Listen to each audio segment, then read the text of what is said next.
Before we start, I want to give a big thank you to Rosenthal Acura of Gaithersburg, Maryland for making this review possible.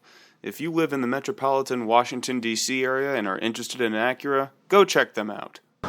Good morning, everyone. Today we're going to do a little review of this 2023 Acura TLX Type S.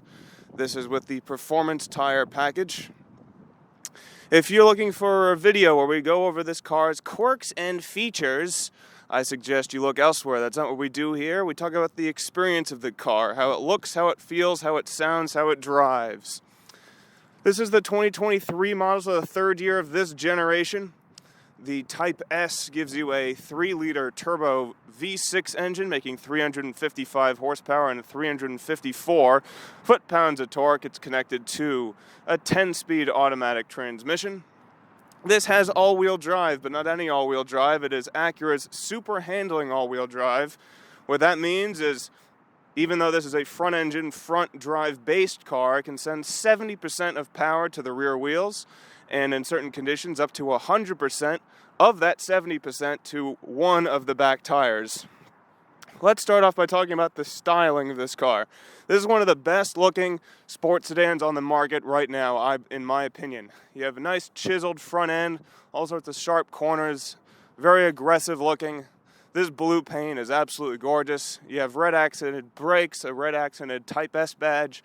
And I love this character line that starts from the bottom grille, comes up between the vent and the headlight, over through the front wheel arch, all the way down the doors, and it arcs really nicely over these big, meaty rear fenders. Type S gives you these really nice looking 20-inch wheels, quad exhaust, black spoiler. It's an extremely sharp looking car. This car, however, weighs about 4,200 pounds, which means that the mileage is not amazing. It's rated at 19 miles a gallon city, 24 highway, with 21 overall. There are other trims of this car, including the A-Spec trim, which basically looks like the Type S. A main difference that differentiates the Type S, in addition to just the Type S badges, the fact that the front grille here, all these little diamond shapes, are hollow. On the lower trims that have a 2-liter turbo 4-cylinder, those are filled in.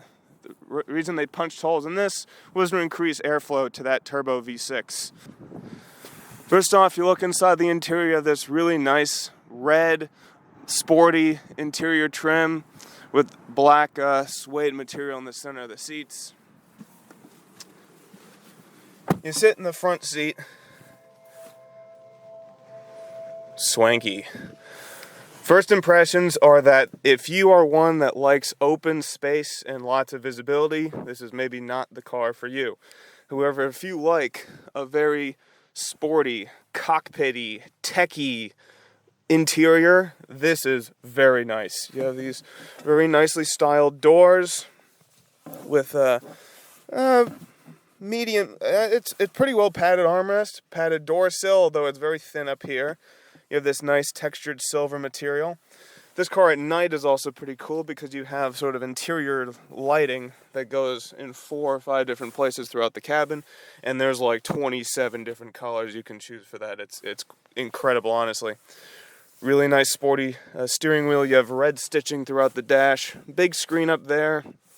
You have this touchpad interface where I'll let the other journalists talk about how that works. Flat bottom steering wheel, nice meaty crab areas, big paddle shifters on the back here. The most prominent item in this cockpit is this dial, which is your drive mode dial. So this is a very driver-oriented car. Let's talk about a little bit about the seats. They are powered seats with thigh angle adjustment. Thank you, Acura. They're very comfortable. It is a good mixture of a sports seat and kind of a touring seat. So they have bolsters to keep you in place if you decide to have fun on a back road. But it is quite comfortable, plenty of lumbar support. For me, these are one of the more comfortable seats. Good seat bolstering on the back, minimal towards the shoulders. Big, nice, cushy armrest in the center here. There is some glossy black plastic. They couldn't get away from that, I guess. In terms of the visibility, you do have pretty good size side mirrors. The base of the A-pillar is a bit chunky. Windshield is a bit short, but it's nice and wide. Big long hood.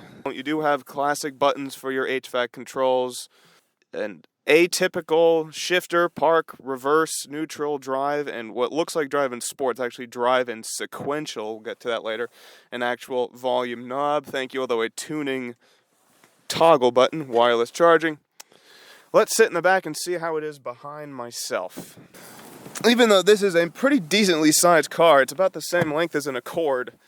It is not packaged like an Accord, unfortunately.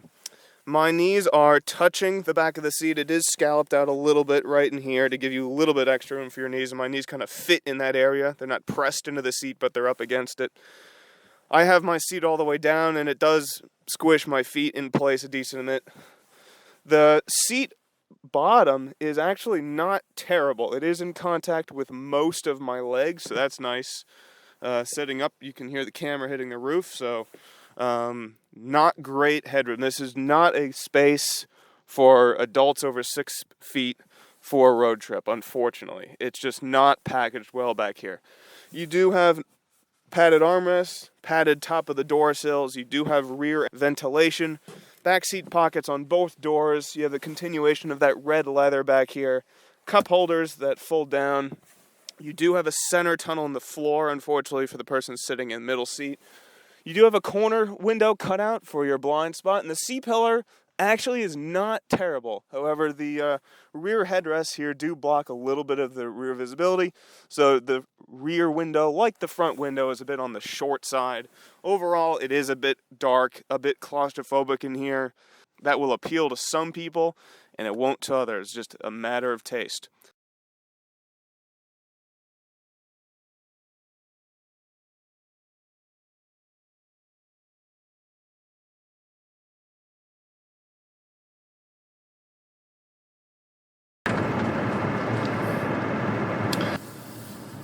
Initial impressions around a parking lot: steering's quite light. It is a variable ratio steering, so slower speeds will be lighter, and also as you turn it more, the ratio changes. The TLX Type S actually gives you Sport Plus. You turn and hold, turns it to Sport Plus, turns everything up a notch, and that allows you to do this. Plenty of power. Nice silky smooth shifts. Meaty sounding engine. Of course, even though I'm completely off the gas, it's holding me in lower gear just so it's ready in case I decide to jab the throttle. I'll turn it back to common sense mode, aka normal mode. This time we'll do normal, but we'll put it in sequential. I press the paddles, it puts me into the manual mode.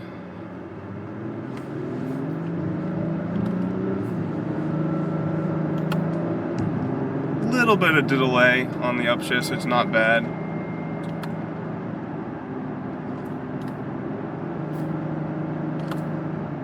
I would say it's about half a second on the upshifts and a quarter second on the downshifts. It's not bad.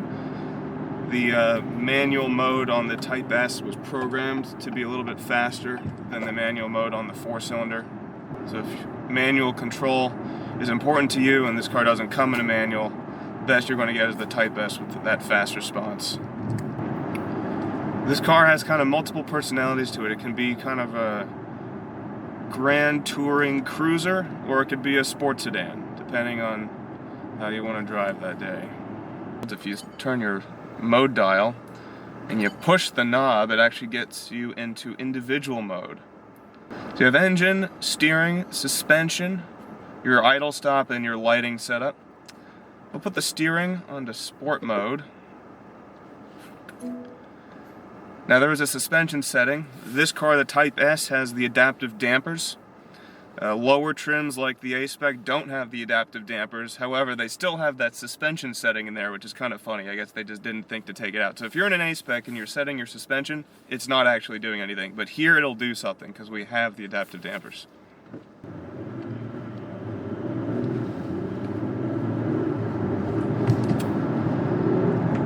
Shifts are nice and quick. Now this is a 10-speed, which means those first 3 or 4 gears are very short. You go through them very quickly.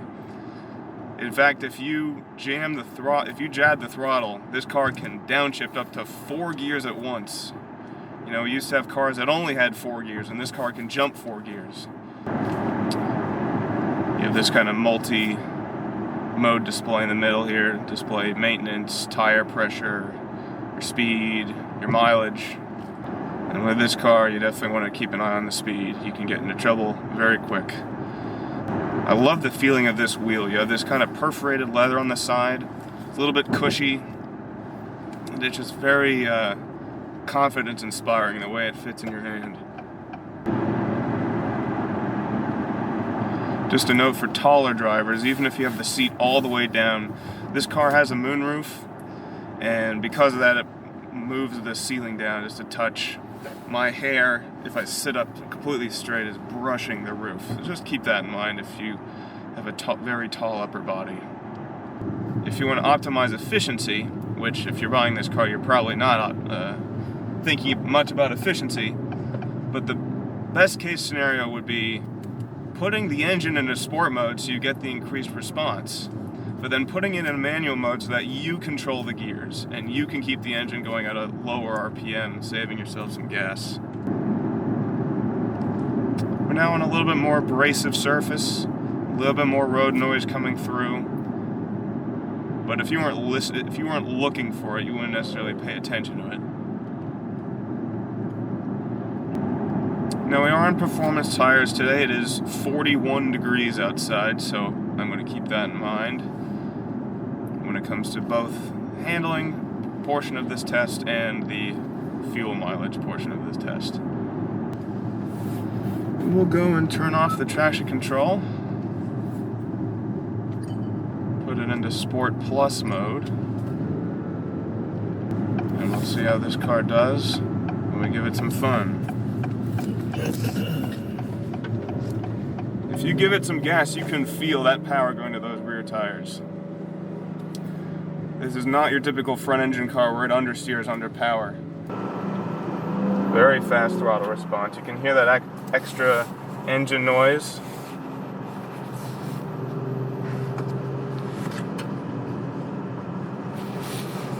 Still a touch of body roll, but it's not stiff. It's not a stiff car. It's not going to break your teeth. Put it back into normal mode, traction back on, and it's almost like the car goes when you put it back into normal mode. I'm a big fan of the sport steering. It increases the weight, makes it much more elastic feeling. There's not a ton of feedback from the road, but it has the right amount of weight to make you think that you are, in fact, commanding a several thousand-pound car down the road. It has that classic kind of a Honda elastic rubber band feeling, but it still doesn't feel like I'm directly connected to the front tires. I can tell there's a computer middleman in there. Now we'll see what this adaptive damper system is all about. So we'll start out in comfort mode. Again, 20-inch wheels, so keep that in mind.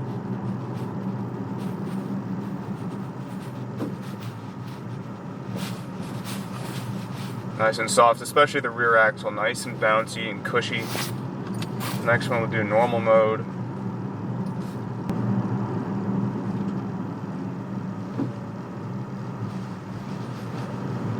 About the same. I didn't notice a huge difference there. I'm going to sport next.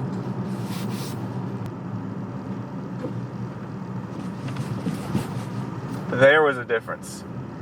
Normal and comfort about the same, and sport definitely, especially when it landed on that rear axle. A little bit more firm, felt like kind of a stretched rubber band. Sport Plus. Yeah, Sport and Sport Plus feel about the same, and Normal and Comfort feel about the same. But even in the firmest setting, it's not uncomfortable. It's not like driving a Hot Wheels car. Yeah, throttle response you can tell in Sport and Sport Plus. The car is kind of on edge. It's like ready to play. ready to go. There's a little bit more anxiety to it.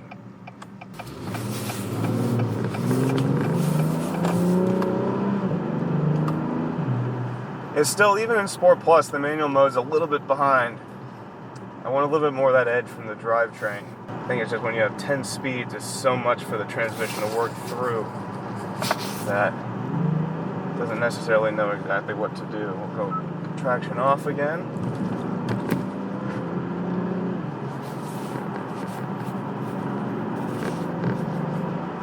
Very confident and competent through there. Now, this is typically understeer city. Let's see what happens. On throttle, rotates right around. No hesitancy. And I can feel every little imperfection coming through the road, but it's not harsh. They're just little taps in the seat.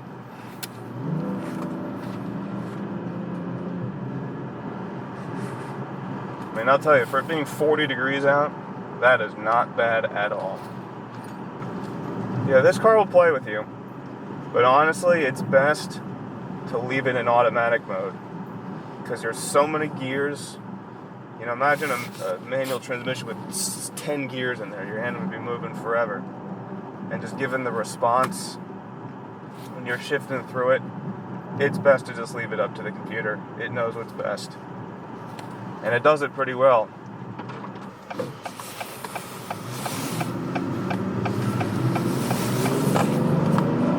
So the gears are so short. I started from that stop sign in first gear. I did not touch the paddles. I looked down, I was in second. It shifted from first to second for me, and I didn't even do anything. Nice turn of direction. For it having to move 4,200 pounds around, this car feels so much smaller and lighter than it is. They have, Honda, they know chassis dynamics. They've done it with the Civic Type R. They've done it with this. A fun fact, if you get the 4-cylinder version of this, 2-liter turbo, that engine is the same engine that's in the Type R and the Integra Type S. It's a slightly detuned version, about 270 horsepower. This is 355. Brakes are very linear feeling, especially for them being brake-by-wire.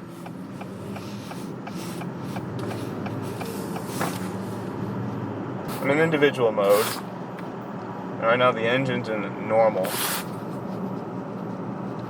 I turn it to sport, well, 1, it downshifted, and 2, put it back into normal. It's hard to tell if you can hear the extra piped-in sound or not. It might just be from the car downshifting. Hard to tell. But certainly on the Twisties, you could hear that growl of the engine. It's a very nice sounding engine. I drove the 4-cylinder a couple weeks ago, and there was something about the tone of the engine that it had power, and it responded well, but the engine sound it was a little bit unrefined, whereas this is just silky smooth. Plenty of trunk space, although one thing to note is if you get the Type S, in order to increase chassis rigidity, what they did is they actually put some cross braces behind the back of the back seats. So if you fold down the back seats, you'll see a big metal X back there, and that will prohibit you from passing longer items through.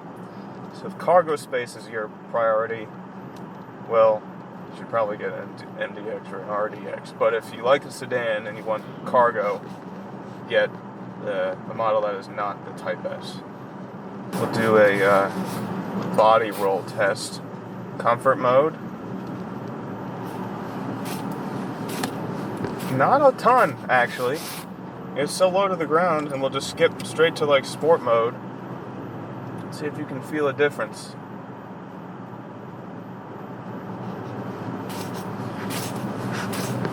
Not a ton, honestly.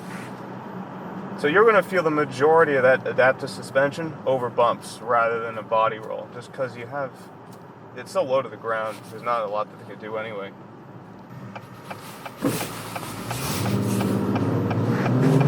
Oh yeah. Under power in a turn. That super handling all-wheel drive. it cuts the car in half in terms of size and weight. Now we'll do a throttle response test. So we'll be in comfort mode. Throttle now. And it took about 2 seconds for the engine to figure out what it wanted to do. Now normal mode. Off throttle. Gas. Alright, about 1 second. So better. Sport mode. Off throttle. Gas. Oh yeah. Even better. And finally Sport Plus. Off throttle. Gas. From a throttle response aspect, it is very good in Sport and Sport Plus. From a drivetrain perspective of what gear it wants to be in, it never quite gets there in any mode. It takes it about a second and a half to get to the right gear, and that's a result of having 10 gears. There's a lot of gears to choose from. But in terms of when the acceleration starts, Sport and Sport Plus, it is right there.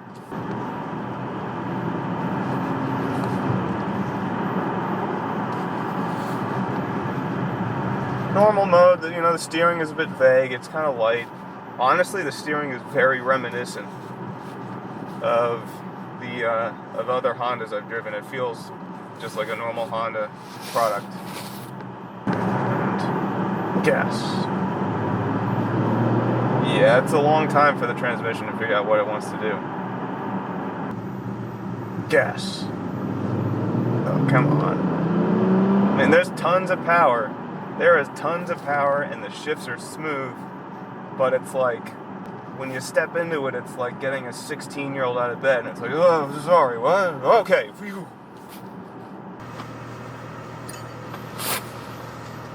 Okay, rolling start.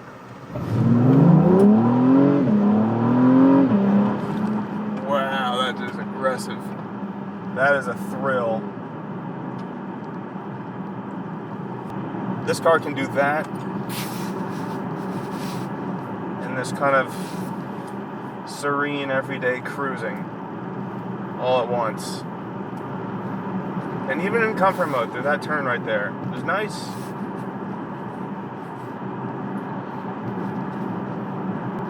There are some people who, they like a car that out of the box does one thing and does that one thing really well. Well, this is a car that can do multiple things pretty darn well. So let's see, we'll put it in individual. Put the engine in sport. And then we're going to put it in sequential. I'll show you, I'm in first gear right now. It's not going to stay in first gear. Red line is about 6,200 RPM, which kind of it's about where most red lines are these days. It's, if you think about Hondas of the past, like an S2000 or something like that, it seems very low. But because of the turbo, you get torque pretty immediately. You don't need to rev it out like an old school Honda engine. So I'm in first gear, and I'm not going to touch anything. Already in second. It didn't even get to 2,500 RPM, and it shifted itself from first to second. Because first is so short. Paddles are a good size, though. They're definitely bigger than the paddles you'll find in a Honda. They're smooth, textured plastic on the back. I do wish the bottom of them was a little bit longer, though. They're kind of tall on the top side and not on the bottom sides. Adjusting the modes also changes your idle. So in normal mode, idle's 750. Sport, it's 850. Sport Plus, idle's 1,000.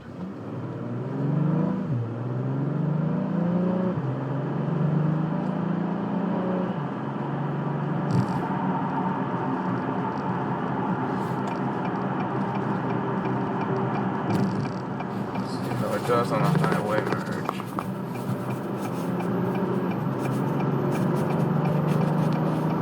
The grip limits on this car are so high.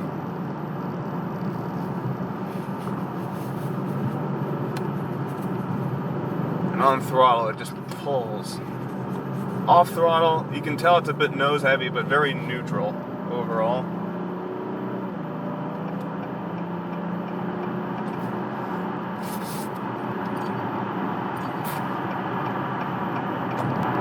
Normal mode, on the highway, 65 miles an hour.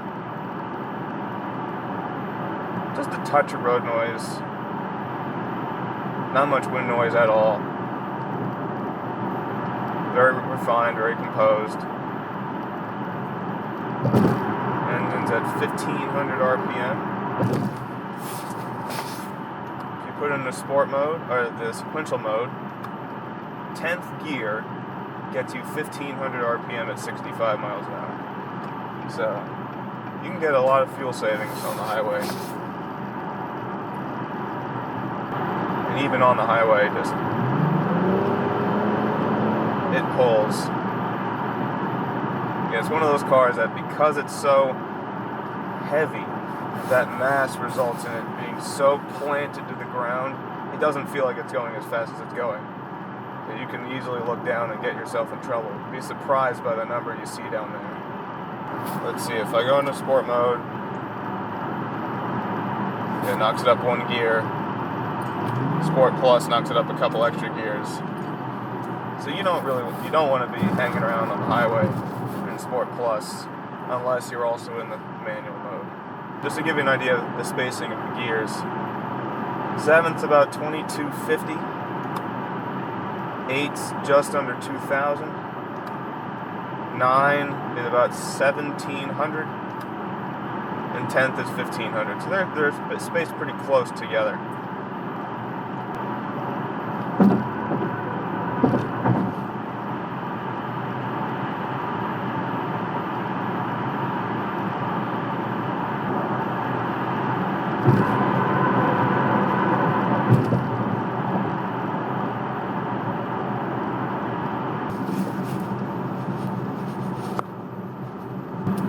If I go to that all-wheel drive display, you'll see when I start putting the power down, the first wheel it sends power to is the left rear tire. Sport Plus, highway merge.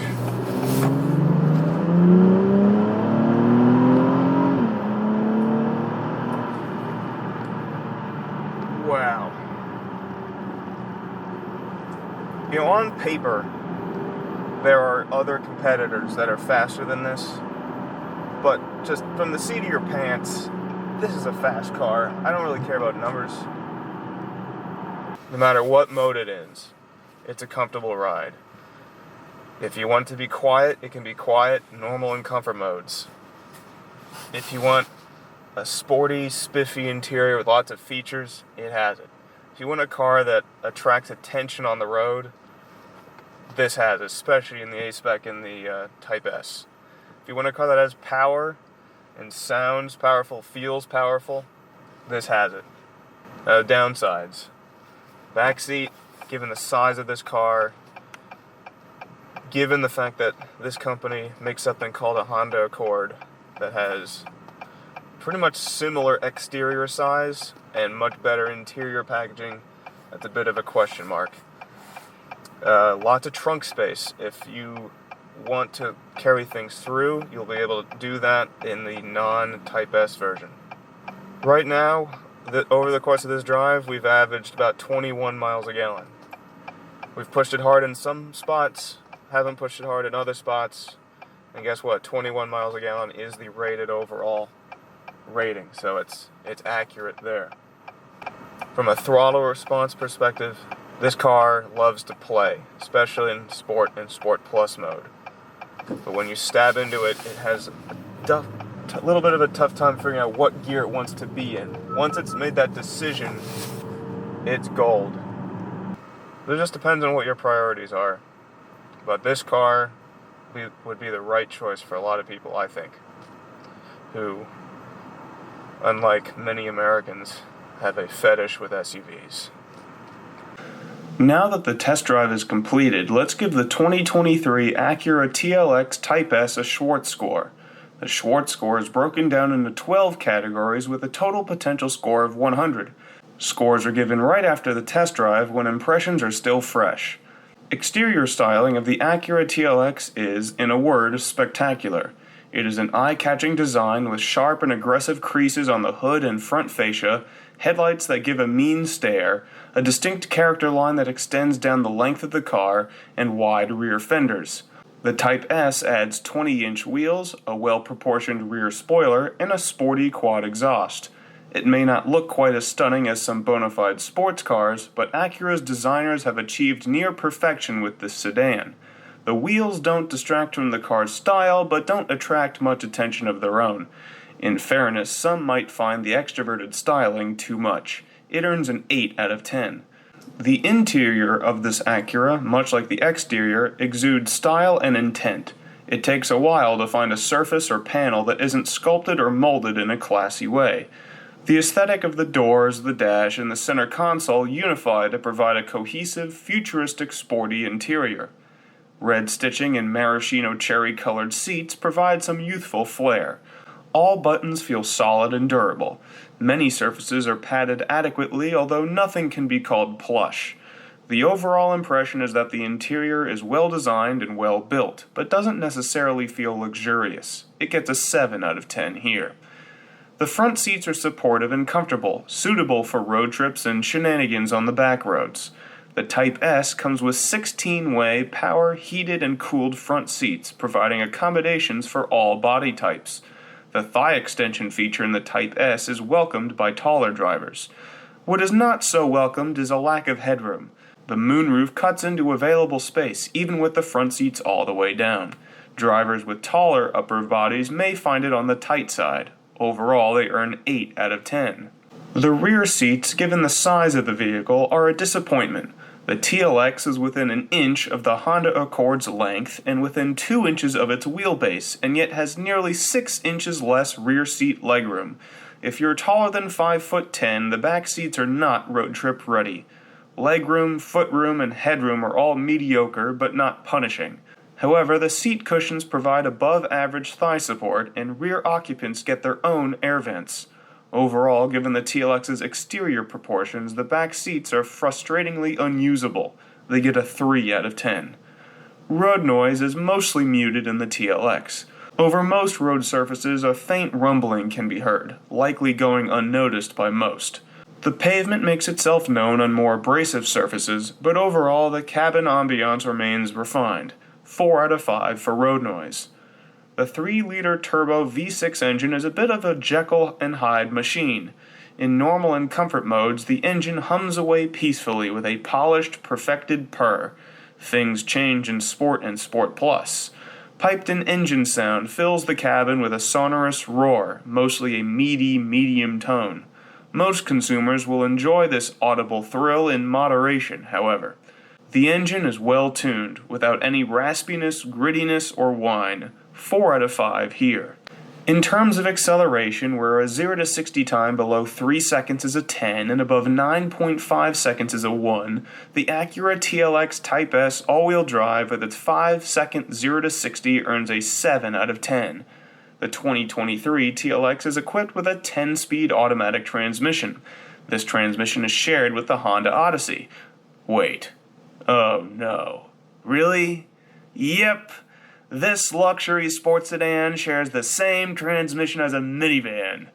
Look it up. The gear ratios are identical. This is where the TLX falls short. The shifts are smooth, and in automatic mode the transmission behaves decently well. However, the manual mode is an illusion of control. The 10-speed will auto-upshift at redline, and it'll auto-upshift from first to second below 3,000 RPM.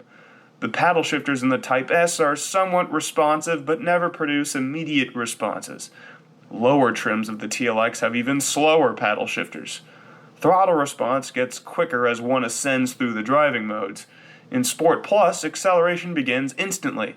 However, if the transmission needs to downshift for extra power, it takes approximately 2 seconds for it to choose the appropriate gear. This is the paradox of the TLX. If you want great throttle response, put it into Sport or Sport Plus. However, if you don't like the transmission holding itself at 3 to 4,000 RPM, you have to put it in manual mode and deal with delayed and restricted engagement. Overall, 3 out of 5 for drivetrain. Handling is a selling point for the TLX Type S. With Acura's super handling all-wheel drive, the car seemingly sheds 1,000 pounds in the Twisties. The power sent to the rear wheels helps rotate the car beautifully, encouraging the driver to counterintuitively add gas in a turn. This feature is accentuated in Sport and Sport Plus modes. Otherwise, the car behaves naturally in comfort and normal.